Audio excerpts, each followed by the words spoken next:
என் பேர் ஹரிஹரன் சார். நான் வந்து எலக்ட்ரிக்கல் இன்ஜினியரிங் முடிச்சிருக்கேன். நான் 2011 பாஸ்ட் அவுட்டு.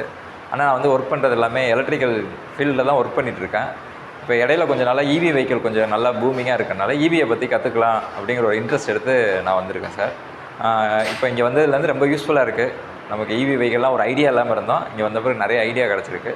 இதுலேருந்து நம்ம ஒரு பைக்கை கொடுத்தா நம்ம ஹேண்டில் பண்ணி பார்த்துடலாம். அந்தளவுக்கு சப்போர்ட்டிவாக இருக்குது சார். இன்ஸ்டியூட்டை பற்றி என்ன நினைக்கிறேன்னா, எல்லாம் நல்லா ஃப்ரெண்ட்லியாக பழகுறாங்க. இப்போ வந்து இங்கே இருக்கிற டீச்சிங் ஸ்டாஃப்லாம் எக்ஸலண்ட் நாலேஜாக இருக்குது. அவங்க எந்த கொஸ்டின் கேட்டாலும் எக்ஸலண்ட்டாக நம்மளுக்கு பதில் சொல்கிறாங்க. எந்த சந்தேகமாக இருந்தாலும் பொறுமையாக பேசி நம்மள்ட்ட பொறுமையாக ஹேண்டில் பண்ணுறாங்க. நல்ல வெல் நாலேஜாக இருக்குது சார். இங்கே வரும்போது நம்ம பிரெயின் எம்டியாக இருக்கும், போகும்போது பிரெயின் நம்மளுக்கு ஃபுல்லாக இருக்கும். அந்த கான்செப்ட்டில் தான் இங்கே எலக்ட்ரிக் வெஹிக்கிள்ங்கிறது இன்றைக்கி நம்ம 2020 இருக்கிறோம். அதாவது குளோபல் வார்மிங் அதிகமாக வரனால நம்ம எல்லாருமே இப்போ எலக்ட்ரிக் வெஹிக்கிளுக்கு மாறுறோம்.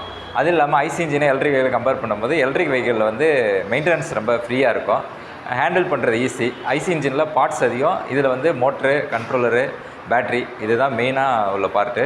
அதனால் இதை நம்மளுக்கு ஈஸியாக ஆப்ரேட் பண்ணுறது, நமக்கு கொஞ்சம் யூஸ் பண்ணுறதுக்கு ஈஸியாக இருக்கும். நிறையா கற்றுக்கிட்டோம். அது வந்து நம்ம வந்து ப்ராக்டிக்கலாக யூஸ் பண்ணி பார்க்கணும். நல்ல well supported staff sir institute. Thank you sir.